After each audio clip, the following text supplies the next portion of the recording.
Welcome back friends, आपका स्वागत है हमारे यूट्यूब चैनल पर। आइए आज की वीडियो में मौर्य प्रशासन, गुप्त प्रशासन और मुगल काल से संबंधित महत्वपूर्ण चीज़ों के बारे में डिस्कस कर लेते हैं। मैंने प्रीवियस वीडियोस में बताया हुआ है, पर आप में से किसी ने कहा था कि सर एक साथ इन तीनों को बता दीजिए प्रशासन के बारे में, मौर्य प्रशासन, गुप्त प्रशासन और मुगल प्रशासन के बारे में। आइए एक एक करके जो मोस्ट इंपॉर्टेंट है उनको देख लेते हैं। एक रिवीजन पॉइंट ऑफ व्यू से हो जाएगा। जो वीडियो है ना आपका फ्रेंड्स, ये आपके रिवीजन के हिसाब से हो जाएगा, ठीक है। ये आपके रिवीजन पॉइंट ऑफ व्यू से हो जाएगा।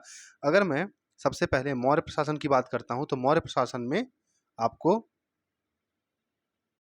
देखने को मिलता है समाहर्ता। समाहर्ता का मतलब होता है आय का संग्रह करता। समाहर्ता जो अपने आप में सारे आय को क्या करे, संग्रहण कर ले, उसको क्या कहते हैं, समाहर्ता। सन्निधाता, सन्निधाता का मतलब है राजकीय कोषाध्यक्ष, ठीक है। सन्निधाता मतलब राजकीय कोषाध्यक्ष। राजकीय कोषाध्यक्ष मतलब जो राज्य के पूरे कोष, मतलब जो पैसे से रिलेटेड, मतलब वित्त से संबंधित जितना ही मामला था वो ये इसके पास था, वित्त वाला सारा, ठीक है। प्रशासता मतलब होता है कारागार अध्यक्ष। प्रशासता मतलब होता है कारागार अध्यक्ष। तो इसमें कारागार अध्यक्ष में क्या है, जेल, जो जेल होती है ना आपकी, वो क्या है, आपका एक तरह से कारागार है। प्रदेष्ठी मतलब कमिश्नर, ये भी आपका इंपॉर्टेंट है। प्रदेष्ठी मतलब क्या था आपका उस समय में, कमिश्नर। दौवारिक, दौवारिक नाम से क्लियर है। दौवारिक मतलब द्वार, द्वार, राजकीय द्वार का जो रक्षक करता था उसको हम क्या बोलते थे, दौवारिक बोलते थे, ठीक है। न्यायाधीश, अभी जो हमारे जज होते हैं न्यायालय के, उनको बोलते थे राजुक, ठीक है, उनको क्या बोलते थे, राजुक बोलते थे, क्लियर है। इसके बाद है अगला सीता भूमि, मतलब होती थी सरकारी भूमि। देखिए भूमि दो प्रकार की, एक सीता भूमि और एक अदेव मातृक। अदेव मातृक क्या था, बिना वर्षा अच्छी खेती वाली भूमि को अदेव मातृक कहते थे, जबकि सरकारी भूमि को सीता भूमि कहते थे, क्लियर है। अच्छा, यहाँ पे एक क्वेश्चन आया हुआ है, सीताध्यक्ष आपके व्यापम ने पूछा हुआ है टेट में मेरे ख्याल से, कि सीताध्यक्ष या भू राजस्व विभाग का प्रमुख कौन होता था। मौर्य काल में भू राजस्व विभाग का प्रमुख कौन होता था, तो मौर्य काल में भू राजस्व विभाग का प्रमुख होता था सीताध्यक्ष। इसको याद रखिएगा, काफी ज्यादा इंपॉर्टेंट है, ठीक है। मे भी शायद रिपीट हो जाए क्वेश्चन अगर, तो ये एक नंबर यहाँ से आपको पक्का दिलाएगा अगर। तो यहाँ से आपका मौर्य प्रशासन कंप्लीट होता है फ्रेंड्स, ठीक है। फिर से देख लेते हैं एक बार।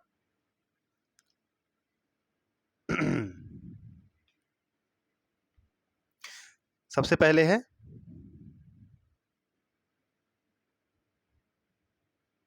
ठीक है फ्रेंड्स, तो हमने मौर्य प्रशासन के बारे में सारी चीजें देख ली यहाँ से। इसके बाद अगर हम आगे बढ़ते हैं तो हमें देखना है गुप्त प्रशासन, ठीक है। अब ये जो अगला टॉपिक है आपका, ये है आपका गुप्त के बारे में, ठीक है। ये गुप्त प्रशासन से संबंधित कुछ महत्वपूर्ण रचनाएं हैं, ठीक है, जो काफी डायरेक्ट एग्जाम में व्यापम जो है या आयोग जो है आपसे पूछता है, ठीक है। जैसे सबसे पहले मोस्ट इंपॉर्टेंट है आपका विष्णु शर्मा। विष्णु शर्मा की है पंचतंत्र। पंचतंत्र लिखी थी विष्णु शर्मा ने, ठीक है, लेकिन इसका फारसी में अनुवाद किया था अबुल फजल द्वारा, याद रखिएगा।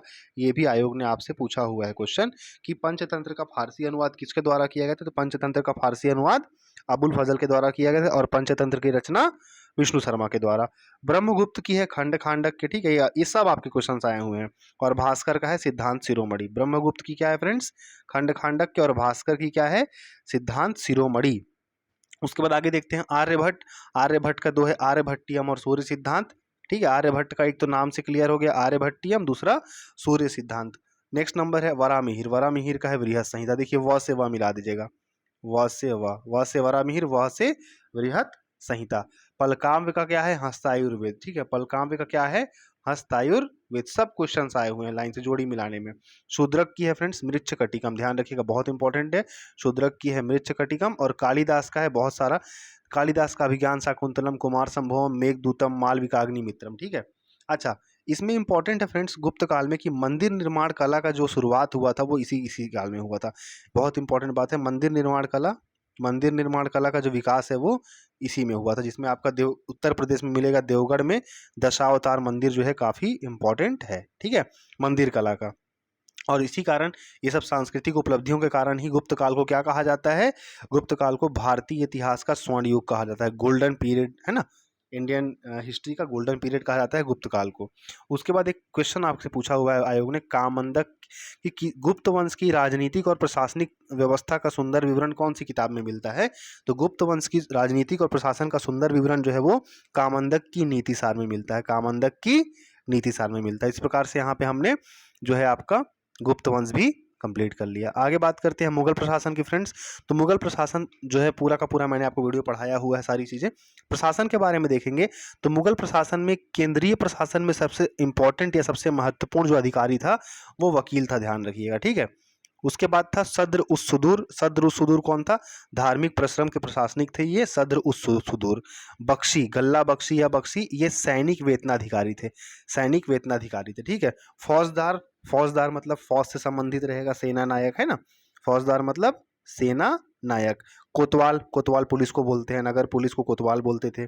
मुहतसिब, मुहतसिब कौन था फ्रेंड्स? मुहतसिब जन आचरण का निरीक्षक था। और एक होता है दीवान, दीवान था आपका वित्त मंत्री, उस समय का फाइनेंस मिनिस्टर। उस समय का कौन था ये? फाइनेंस मिनिस्टर, वित्त मंत्री कौन था? दीवान, है ना। आप देखिए मुगल काल की रचनाएं बहुत सारी हैं, बट एक जो आयोग ने क्वेश्चन का भी एक बार पूछा हुआ है और इस प्रकार से कुछ रचनाएं दी हैं, जैसे कि मुल्ला दाऊद की है तारीख अल्फी, मुतमाद खान की है इकबालनामा, ठीक है। काफी खान का है मुंतकबुल लुबाब, और भीमसेन का है नुस्खाए दिलकुश। तो ये सारे के सारे आपके लिए इंपॉर्टेंट है, क्योंकि एक बार आयोग ने एक बार आपसे ये सब पूछा हुआ है, ठीक है। एक बार और देख लेते हैं फटाफट से जल्दी से मुगल काल को। मुगल काल में वकील केंद्रीय प्रशासन का सबसे इंपॉर्टेंट अधिकारी था। सद्र सुदूर धार्मिक परिश्रम के प्रशासनिक थे। बख्शी सैनिक वेतनाधिकारी था। फौजदार सेना नायक था। कोतवाल नगर पुलिसकर्मी था। मुहतसिब जन आचरण अधिकारी था। दीवान वित्त मंत्री था, ठीक है। लेखक की बात करें तो मुल्ला दाऊद की तारीख अल्फी है, मुमताज़ खान की इकबालनामा है, काफ़ी खान की मुंतकबुल लुबाब है, और भीमसेन का नुस्खाए दिलकुश। आई होप ये वीडियो आपको काफ़ी हेल्पफुल होगा फ्रेंड्स। क्वेश्चन क्या आएगा कैसा आएगा ये किसी को नहीं पता है। प्रीवियस ईयर में जैसे, ठीक है, PYQs के बेस्ड पे जैसे व्यापम जो है टेट के पेपर्स में पूछता है, ये जो पिछले प्रीवियस ईयर 2019 के पेपर में उसने पूछा है, हम सब ने प्रयास किया उसी प्रकार से पढ़ने का, ठीक है। आई होप आपको वीडियो काफ़ी हेल्प होगा। मिलेंगे बहुत जल्द अगली वीडियो में एक नए टॉपिक के साथ, तब तक के लिए धन्यवाद।